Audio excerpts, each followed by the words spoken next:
الحمد لله. الحمد لله وكفى وسلام على عباده الذين اصطفى. أما بعده فأعوذ بالله من الشيطان الرجيم. بسم الله الرحمن الرحيم.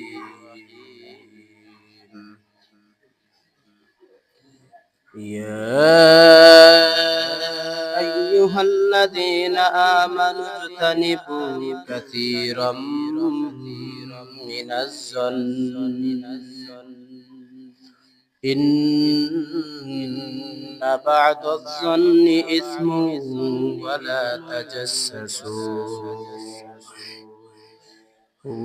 تجسسوا ولا يغتب بعضكم بعضا أيحب أحدكم أن يأكل لحم أخيه ميتا فكرهتموه واتقوا الله إن الله تواب رحيم. بارك الله لنا ولكم في القرآن العظيم ونفعنا وإياكم بالآيات والذكر الحكيم.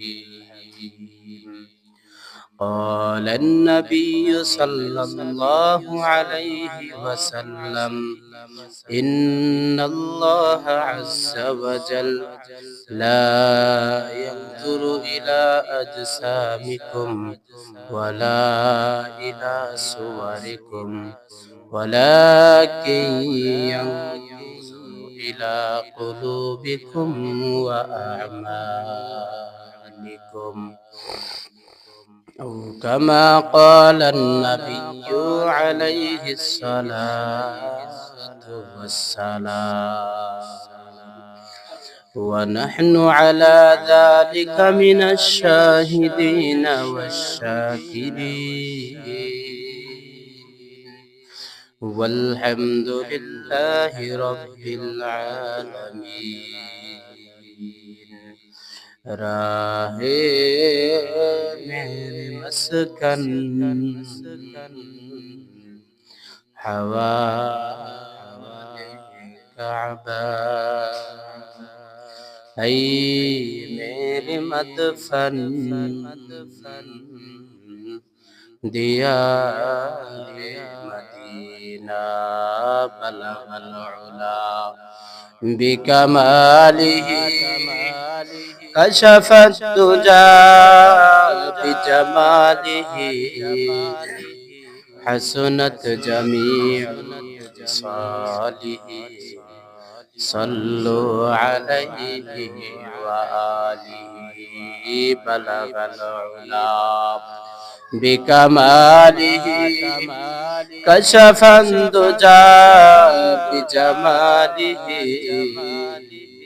حسنت جميع خصاله صلوا عليه وآله لا إله إلا الله لا إله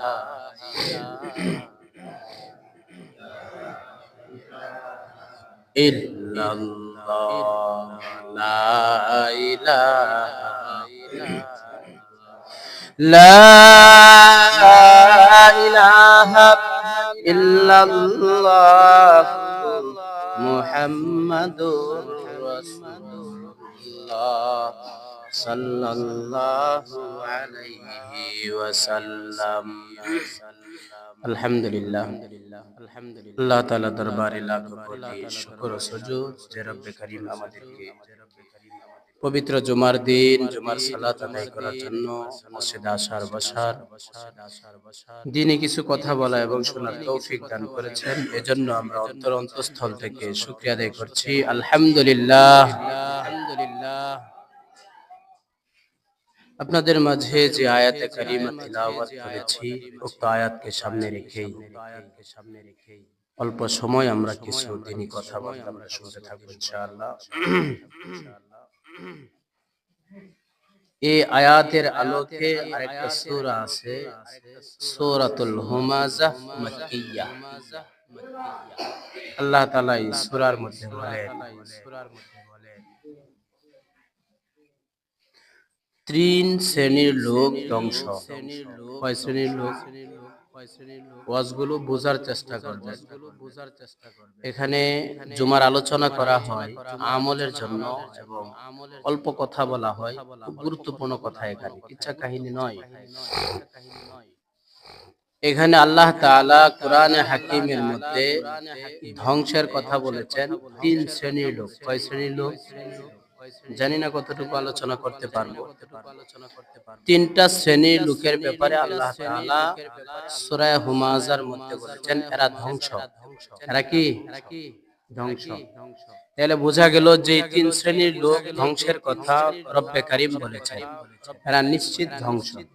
তাহলে তিন শ্রেণীর লোক কি কারণে ধ্বংস, এটা থেকে যদি আপনি আমি বাঁচতে পারি, তাহলে আপনি আমি আল্লাহ তাআলার এই ধ্বংস থেকে বাঁচতে পারবো। আর যদি এটার মধ্যে আমরা লিপ্ত হই, তাহলে অবশ্যই এই ধ্বংস তিন শ্রেণীর মধ্যে যদি আমরা পড়ি, আমাদেরও ধ্বংস অনিবার্য। কথা ঠিক কিনা? কারা কারা তিন শ্রেণীর লোক? এই শ্রেণীর লোকদের কি পরিণত হবে, এই পরিণতির আয়াতটা আমি খুতবার মধ্যে সূরা হুজরাত থেকে আমি আলোচনা করেছি। এই তিন শ্রেণীর লোকদের অবস্থান কি হবে, পরিণতিটা কি হবে, আখির আঞ্জাম কি হবে। আল্লাহ তাআলা সূরা হুমাযার মধ্যে বলেন, ওয়াইলুল লিকুল্লি হুমাযাতিল লুমাযা আল্লাযী جمع مالا وعدده। রব্বে কারীম বলেন ওয়াইলুন মানে ধ্বংস, লিকুল্লি প্রত্যেকটা মানুষই ধ্বংস হবে। কোন প্রত্যেকটা মানুষ? যেই প্রত্যেকটা মানুষের মধ্যে এই তিনটা কারণ পাওয়া যাবে, এই তিন কারণ যার মধ্যে পাওয়া যাবে তারাই ধ্বংস। ওয়াইলুল লিকুল্লি হুমাযাতিল লুমাযা আল্লাযী জামা'a মা'লান ওয়া আদ্দাদা। এক নাম্বার হলো হুমাযা, দুই নাম্বার হলো লুমাযা, তিন নাম্বার হলো আল্লাযী জামা'a মা'লান ওয়া আদ্দাদা। হুমাযা কাকে বলে, লুমাযা কাকে বলে? হুমাযা বলা হয় অগোচরে বদনাম বলা। অগোচরে এটাকে কি বলে? হুমাযা। লুমাযা বলা হয় সামনাসামনি মানুষকে লজ্জিত করা, এটাকে বলা হয় লুমাযা। অগোচরে বদনাম কাকে বলে? যেটাকে আমরা হাদিসের ভাষা অনুযায়ী বলি গীবত।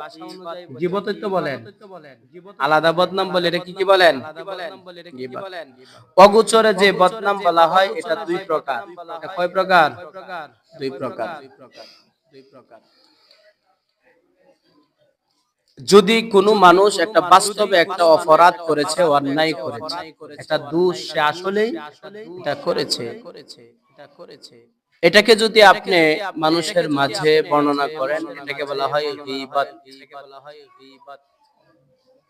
আরেকটা হলো সে অপরাধ করে নাই, অন্যায় করে নাই, কিন্তু আপনি সমাজের মধ্যে এটা রটাইতেছেন, এটাকে গীবত বলে না, এটাকে বলা হয় তুহমত। এটাকে কি বলে? সে চুরি করে নাই, আপনি সমাজে বলতেছেন উমুকে তো আমার ঘরে চুরি করছে, উমুকে তো আমার ক্ষেতের মরিচ চুরি করে ফেলছে, অথচ সে করে নাই। এটাকে কি বলে? তুহমত।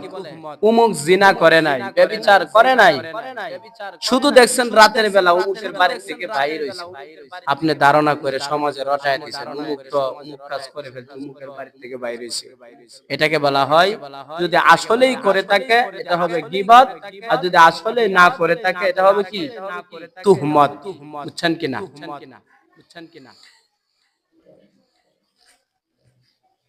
হুমাজা, গীবতকে হুমাজা বলে।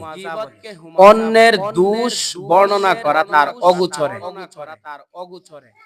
গীবত কাকে বলে? একজনের দোষ বর্ণনা করা তার অগোচরে।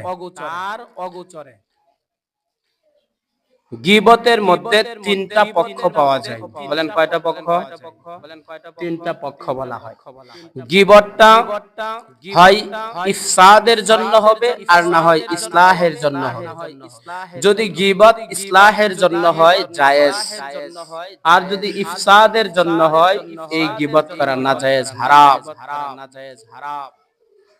আপনারা হয়তো বলবেন যে হুজুর থেকে একজন আরেকজনের বদনাম বলেন, গীবত তো আপনাদের মধ্যে বেশি পাওয়া যায়। একটা প্রশ্ন আমাদের মাঝে আছে না নাই? যে তেজও উঠলেই দেখা যায় এক হুজুর আরেক হুজুরের বদনাম, এক হুজুর আরেক হুজুরের বদনাম। হুজুর গীবত তো আপনারাই করেন, এরকম একটা প্রশ্ন আছে না নাই? আওয়ামী লীগ বিএনপির বদনাম করে, বিএনপি আওয়ামী লীগের, এক দল আরেক দলকে ঘাইল করে কথা বলে, বদনাম বলে কি বলে না? এক হুজুর আরেক হুজুরের বদনাম বলে, করে কি করে না? মানে এটা কোন সংজ্ঞার মধ্যে পড়ে? আমরা যদি এই আলোচনা শুনি আজকের থেকে সুস্পষ্ট হয়ে যাবে কোন প্রকার গীবত হালাল, কোন প্রকার গীবত হারাম। এটা আমাদের জানা থাকা দরকার, কথা ঠিক কিনা? গীবত চার প্রকার। বলেন গীবত কত প্রকার? এটা ভাঙ্গে ভাঙ্গে এগুলা লিখছে না, তাফসীরে লিখছে ভাঙ্গা। এজন্য আপনাদেরকে খুলাসা বলার চেষ্টা করব, সংক্ষিপ্ত, লম্বা আলোচনা করার সময় খুব কম। এজন্য আমরা শর্টকাটে বোঝার চেষ্টা করব। গীবত কয় প্রকার? চার প্রকার গীবত। চার প্রকারের মধ্যে তিন প্রকার গীবত হালাল, এক প্রকার গীবত হারাম। বলেন কয় প্রকার হালাল? তিন প্রকার হালাল। কয় প্রকার হালাল আর কয় প্রকার হারাম? হ্যাঁ, এক প্রকার গীবত হারাম আর তিন প্রকার গীবত হালাল করতে পারবেন। গীবত যখন করে তখন এখানের মধ্যে তিনটা পক্ষ থাকে। কয়টা পক্ষ? ভালোভাবে বোঝার চেষ্টা করেন। আমি গীবত করতেছি, কার? উমুকের গীবত করতেছি। দেখেন পক্ষগুলো। এক নাম্বার, আমি গীবত করতেছি, একটা পক্ষ। কার করতেছি? উমুকের করতেছি, এটা আরেকটা পক্ষ। কার কাছে করতেছি? আপনাদের সামনে করতেছি, তাহলে আপনারা আরেকটা পক্ষ। দেখেন পাইছেন কিনা তিনটা পক্ষ? গীবত তো এভাবেই হয়। এই তিনটা পক্ষ ছাড়া কি গীবত হয়? আমি বদনাম বলতেছি আরেকজনের, তাহলে আমি একটা পক্ষ, যার বদনাম বলতেছি সে আরেকটা পক্ষ, যাদের সামনে কইতেছি এটা আরেকটা পক্ষ। তিন পক্ষ পাইলেন কিনা? এটা যদি ইসলাহের জন্য হয়, সংশোধনের জন্য হয়, এই গীবত করা হালাল। আর যদি ফাসাদ সৃষ্টি করার জন্য হয়, ইফসাদের জন্য হয়, এটা হারাম। কিভাবে? তিন প্রকার গীবত হালাল, এটা যদি আমরা বুঝি তে হারামটা বোঝা আমাদের জন্য সহজ হবে। এক নাম্বার, আমি গীবত করতেছি, যার গীবত করতেছি, যার সামনে করতেছি। তিনটা পক্ষ পর্যন্ত আগে, এখন বোঝা সহজ হবে। আমি গীবত করতেছি কেন? যে জালেমের জুলুম থেকে বাঁচার জন্য, জালেমের জুলুম থেকে বাঁচার জন্য। যেমন আপনার ক্ষেত জবরদস্তি করে সে দখল করছে, অন্যায় ভাবে আপনার ক্ষেত আত্মসাৎ করতেছে।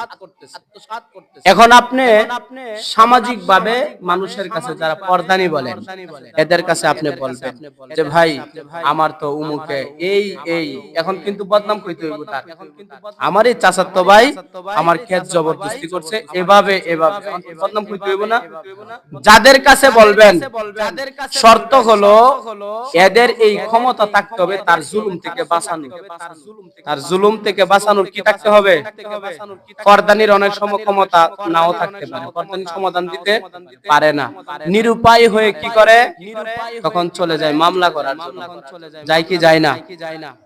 পুলিশের কাছে যায় না মামলা করতে, তখন পুলিশের কাছে গিয়ে কি তার এই গুণ বলে না বদনাম বলে যে আমার এই চাচাতো ভাই আমার উপর এই এই জুলুম করে, আরো গালিগালাজ করে, বলে কি বলে না? বদনাম না কিনা সুনাম করে আমার চাচাতো ভাইরা বড় বালা, এগুলা বলে, এই বদনাম বলে। এখন প্রশাসনের অতটুকু ক্ষমতা আছে কিনা যে তার এই জালেমের জুলুম থেকে বাঁচানোর? আছে না নাই? প্রশাসনের ক্ষমতা নাই? আছে। এখন এই যে মামলাটা করলো, মামলা করতে গিয়ে তার কি করলো? তার অগোচরে কিছু বদনাম বললো কি বললো না? বললো। যদি এই বদনাম বলাটা জায়েজ না হইতো তাহলে মামলা করা জায়েজ হইতো, কথা ঠিক কিনা? এখন বুঝতে হবে কেন করছে এই বদনামটা পুলিশের কাছে? ওই জালেমের জুলুম থেকে নিজে বাঁচার জন্য। খেয়াল করে দেখেন, জালেমের জুলুম থেকে নিজে। ওয়াইলুল লিকুল্লি হুমাযাতিল লুমাযা, হুমাযা বলা হয় অগোচরে বদনাম বলা। পুলিশের কাছে যে বদনাম গুলো বললো তার দেখায় বললো, তার সামনে কিন্তু না। এই যে বদনামটা বললো, কেন বললো? বলে আমি জালেমের এই জুলুম থেকে বাঁচার জন্য আমি বদনাম বললাম। আমাকে সে জুলুম করতেছে, আমার সম্পত্তি সে আত্মসাৎ করতেছে। এই জালেমের জুলুম থেকে বাঁচার জন্য যদি কেউ বদনাম বলে, তার অগোচরে এই ধরনের গীবত হালাল। বুঝলেন কিনা? আনালে মামলা করা হারাম হয়ে যেত। মামলা করলে কিছু বদনাম বলতেই হয় তার পাঠি। এই যে বদনামটা বললেন, কারণ যাদের কাছে বলছেন শর্ত এটা, তাদেরও ক্ষমতা থাকতে হবে, তার এই জুলুম থেকে বাঁচার ক্ষমতা থাকতে হবে। যেহেতু প্রশাসনের এই ক্ষমতা আছে তার এই জুলুম থেকে আপনাকে বাঁচানোর, এজন্য তাদের কাছে গিয়ে তার বদনাম বলা, মামলা করা যায়, কথা ঠিক কিনা? এক প্রকার গেল। দুই নাম্বার, এটা তো আমার, আমি তার জালেমের জুলুম থেকে বাঁচার জন্য বদনাম করলাম। আরেকটা বদনাম হলো জালেমের জুলুম থেকে বাঁচার জন্য নয়, আমি যে এখন তার বদনাম বলতেছি, যার বদনাম বলতেছি তার সংশোধনের জন্য। আমি সভাপতি সাহেবের বদনাম বলতেছি, সভাপতি সাহেবের জালেমের জুলুম থেকে বাঁচার জন্য না, আমি বলতেছি সভাপতি সাহেবের সংশোধনের জন্য। কিসের জন্য বলেন? সংশোধনের জন্য। যেমন আমাদের মাদ্রাসার ছাত্র, আপনাদের মরিচ ক্ষেত থেকে মরিচ তুলে লয়ে আসছে, যেমন আমার ছেলেটা ওই এদিন দেখছি 3 বন্ধু মিললে খার খেতে মরিচ লয়ে আসছে।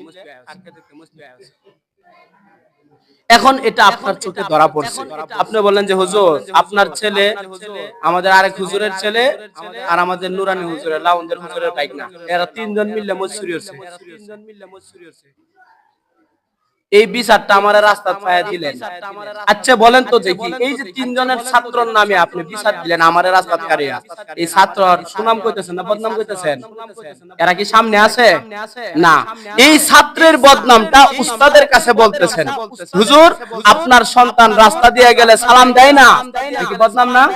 আপনার এই ছেলেগুলো খিরা চুরি করে, মানুষের ক্ষেতের খিরা নিয়ে আসে, মানুষের ক্ষেতের মরিচ নিয়ে আসে। এই যে বদনামটা আমার কাছে বললেন, কার বদনাম? আমার ছাত্রের বদনাম। কার কাছে বললেন? উস্তাদের কাছে। কেন বললেন? তার জালেমের জুলুম থেকে বাঁচার লাগি না। কেন? এই ছাত্রর সংশোধনের জন্য, এই ছাত্রকে জন্য আমরা আদব শিক্ষা দেই, কথা ঠিক কিনা? এই ছাত্রের সংশোধনের জন্য আমার কাছে বললেন যে আপনার ছাত্র তো সালাম দেয় না, আপনার ছাত্র তো বাড়িতে আসলে মা বাবার কথা শুনে না, হ্যাঁ মুরব্বিদেরকে সম্মান দেয় না। এই যে বদনামটা আমার কাছে বললেন,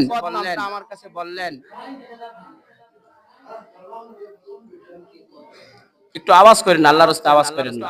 এই যে ছাত্রের বদনামটা আমার কাছে বললেন, এটা ছাত্রের সংশোধনের জন্য।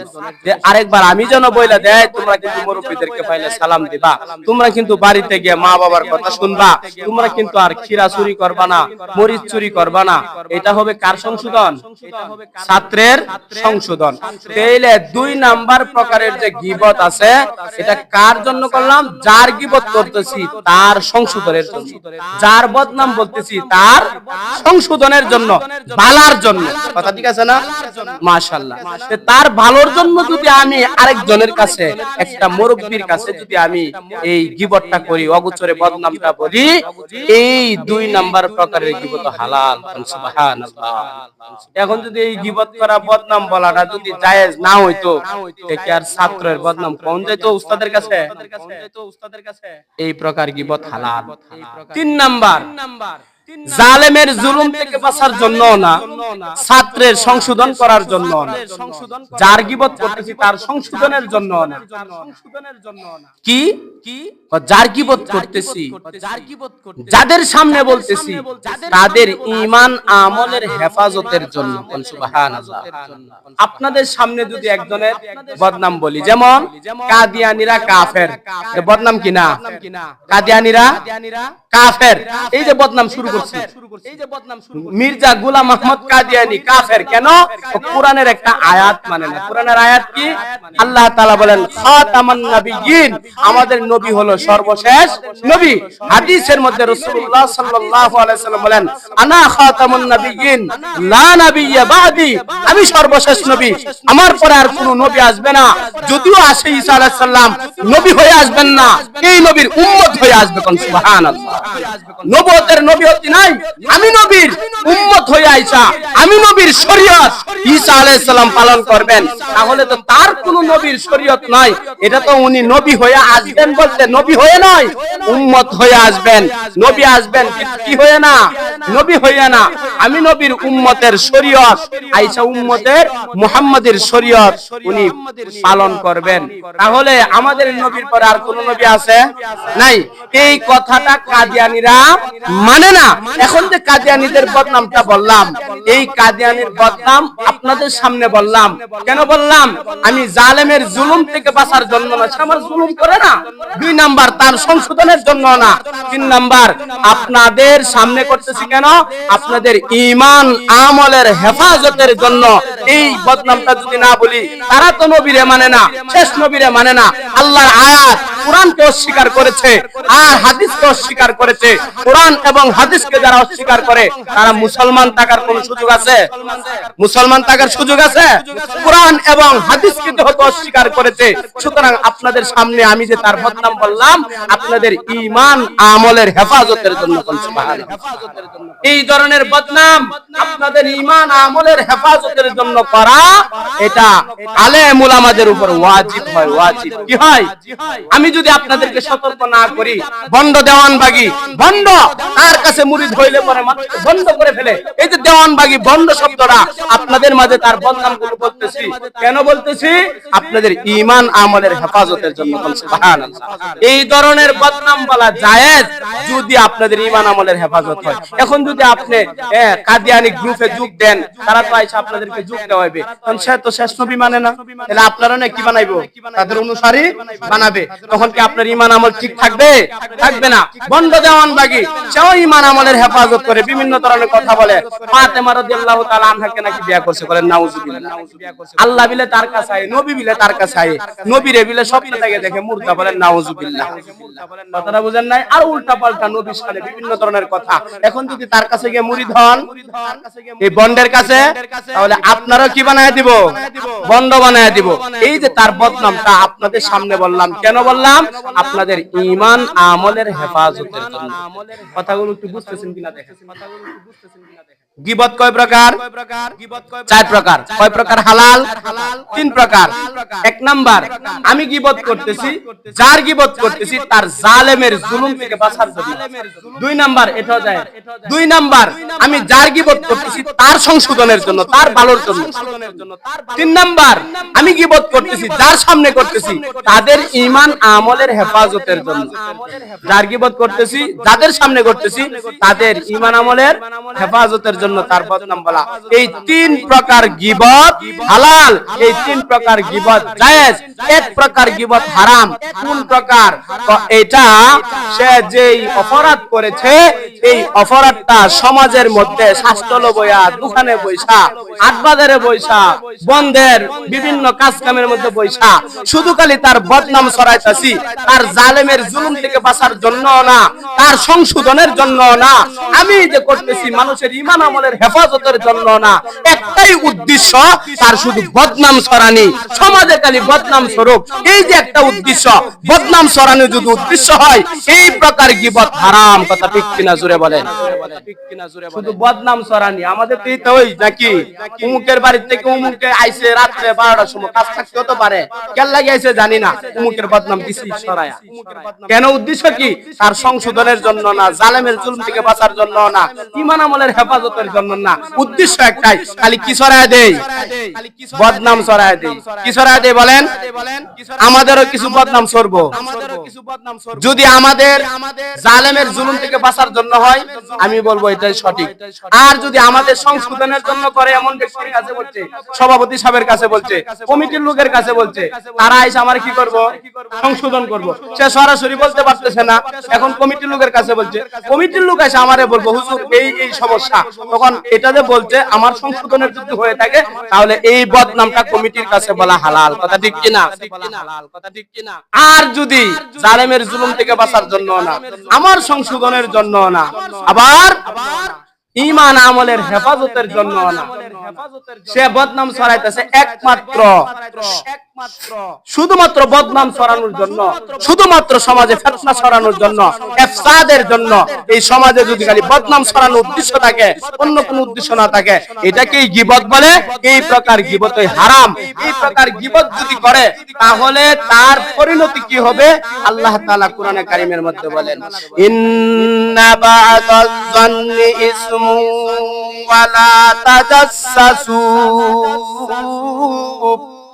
ওয়ালা তাজাসসু ওয়ালা ইয়াগতাব বা'দুকুম বা'দা। তোমরা যদি একে অন্যের গীবত করো, অকুচরে বদনাম বলতে থাকো, তাহলে তোমাদের গুনাহ কি হবে? ইসমুন, কেমন গুনাহ হবে, কেমন ক্ষতিটা তোমাদের হবে? আল্লাহ বলেন, আয়ুহিব্বু আহাদুকুম আইয়াকুলা লাহমা আখিহি। আল্লাহ প্রশ্ন করতেছেন, তোমরা কি আয়ুহিব্বু লাকুম, তোমরা কি এই জিনিসটা পছন্দ করো? আইয়াকুলা লাহমা আখিহি, তোমার মৃত ভাইয়ের গোশত খাওয়াটা কি তোমরা পছন্দ করো? আপনারা কি আপনার মৃত ভাইয়ের গোশত খাওয়া পছন্দ করেন? করেন না? আল্লাহ তাআলা প্রশ্ন করতেছেন, আইয়াকুলা লাহমা আখিহি, আখুন মানে ভাই, লাহমুন মানে গোশত। তোমার ভাইয়ের মৃত ভাইয়ের গোশত, মাইতান মানে মৃত, তোমার মৃত ভাইয়ের গোশত খাওয়াটা কি তোমরা পছন্দ করো? ফাকারিহতুমুহু, আল্লাহ উত্তর দিলেন, না না, তুমি মৃত ভাইয়ের গোশত খাওয়া যেমন ভাবে পছন্দ করো না, অপছন্দ করো, ঠিক তদ্রূপ ভাবে তুমি যদি বা'দুকুম বা'দ, এক ভাই আরেক ভাইয়ের গীবত করো, গোচরে বদনাম করো, কেমন যেন মৃত ভাইয়ের গোশত খাওয়ার চাইতো বড় অপরাধ। মৃত ভাইয়ের গোশত যেমন অপছন্দ করো না, গীবত করাটাকে তোমরা অপছন্দ মনে করো কেন? গীবতটাকে আজকে গীবাতের মত মজা করে তুমি সাজাইতেছো, বদনাম করে। আরে এটা তো হক কথাই কইতাছি, বুঝেন নাই? একটা করছে কইতাছি, অসুবিধা কোন জায়গা? করছে কইতাছি তো তিনটা কারণে কোন যাইবো নাকি? হয় তার জুলুম থেকে বাঁচার জন্য, আর না হয় তার সংশোধনের জন্য, আর না হয় সমাজের মানুষের ঈমান আমলের হেফাজতের জন্য। সুরতটা আছে। শুধুমাত্র বদনাম ছড়ানোর যদি উদ্দেশ্য হয়, তাহলে এই গুনার ভাগীদার হবে। আল্লাহ সুবহানাহু ওয়া তাআলা বলেন যে মৃত ভাইয়ের গোশত যেমন পছন্দ করো খাওয়াটাকে, এর চাইতে বেশি গুনাহ। আল্লাহর রাসূল সাল্লাল্লাহু আলাইহি ওয়াসাল্লাম বলেন, আল গীবাতু আশাদ্দু মিনাজ জিনা, গীবত হলো জিনা ব্যভিচারের চাইতে বেশি কঠিন গুনাহ। কন্নাউজ, জিনা করা তো একটা গুনাহ হয় না? গুনাহ না? ছোট গুনাহ না বড় গুনাহ? বড় গুনাহ। আল্লাহর নবী বলেন, আল গীবাতু আশাদ্দু মিনাজ জিনা, তো জিনার চাইতে আরো বড় গুনাহ যদি কিছু থাকে, অন্যের বদনাম করা। অন্যের অগোচরে বদনাম বলা। কেন? বদনাম ছড়ানোর উদ্দেশ্য, সংশোধনের উদ্দেশ্য নয়। এই জন্য বিএনপি যদি আওয়ামী লীগের বদনাম কয়, এটা সংশোধনের নিয়তই, কথা ঠিক কিনা? এই ভুল করতেছে, আমাদের দেশটাকে ধ্বংস করতেছে, কথা ঠিক কিনা? অন্য কোন দল যদি আরেক দলের বদনাম করে, তাহলে বুঝতে হইব যে এখানে তার স্বার্থ আছে কিনা, আমার দেশ হেফাজতের জন্য হইতেছে কিনা, মানুষকে সতর্ক করা হইতেছে কিনা। যদি এই ধরনের হয়ে থাকে, অবশ্যই এই ধরনের গীবত জায়েজ, কথা বুঝতেছেন কিনা? তাইলে আমাদের সময় শেষ। আমরা অতটুকু বললাম যে গীবত মানুষ ধ্বংস হয় তিন কারণে। কয় কারণে? এক নাম্বার হলো হুমাজা, অগোচরে বদনাম বলা। দুই নাম্বার লুমাজা, সামনাসামনি মানুষকে লজ্জা দেওয়া। সামনাসামনি জুম্মার দিনে একটা কালেকশনই করতেছি, 100 টাকা শেষ করে দিচ্ছি, 100 টাকা কালেকশন করতেছি। একজন দাঁড়াইছে, ভাই আমি 500 টাকা দেও আমার নামে। আরেকজনের টাকা দেয়, তোর 14 গোষ্ঠী আমার বাড়ির মধ্যে কামলা গিরে হচ্ছে, 500 টাকা দিবে কইতে রে? এই যে সবার সামনে সামনাসামনি একটা শরম দিছে কিনা? তোর বাপ দাদা দিয়ে আমার বাড়ি কলা পাতা বিছায় ভাত খাইতো, এই যে একটা খুঁড়া দিছে, আজকে ফ্যান পিনতে চলস, তো 14 গোষ্ঠী হ্যাঁ কলা পাতা দিয়ে ভাত খাইছে, আমার বাড়ি কামলা আছে, মানুষের সামনে কইছে। আচ্ছা এটা কি ইজ্জত দিছে না অসম্মানী করছে? এই সামনাসামনি যারা অসম্মানী করে মানুষকে, এই প্রতিপন্ন করে, আল্লাহ বলেন লুমাজা, ওই ব্যক্তিও ধ্বংস। ওই ব্যক্তিও কি? সামনে আরো রয়েছে, যদি সুযোগ হয় এগুলা বলতে থাকবো ইনশাআল্লাহ। আল্লাহ তাআলা আমাদের সকলকে এই তিন প্রকার গীবত, অন্যের বদনাম গুলো না বলাই তো ভালো, নাকি? না হয় কি ধরনের গুনাহ হয়ে যায়। এখন যদি এই তিনটা সংশোধনের জন্য হয়, অবশ্যই আপনি বলতে পারবেন জালেমের জুলুম থেকে বাঁচার জন্য, তার যার বদনামটা বলতে তার সংশোধনের জন্য, আর ঈমান আমলের হেফাজতের জন্য। আর বাকি যদি বদনাম ছড়ানোর উদ্দেশ্য হয়, তাহলে